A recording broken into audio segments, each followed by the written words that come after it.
Ang Panginoon.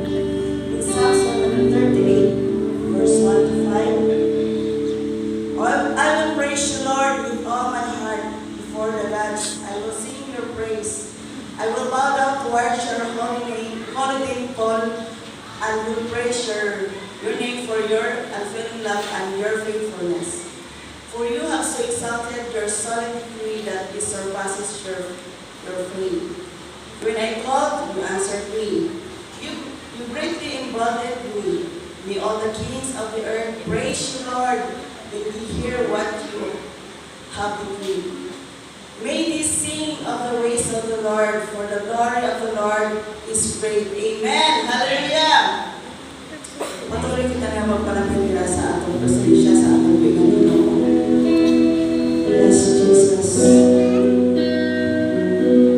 Damdamin natin kung paano kita naluwas sa atong malulubos sa alubos ng Panginoon. Pinagdaan niya kita sa atong pagkamakasasala. Tungkol sa ilang ulutugma. Nabuhay, nawa siya liwan para makaupon kita sa ilang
Panginoong Jesus, ang aming dalampagan, wala na sa dalampagan.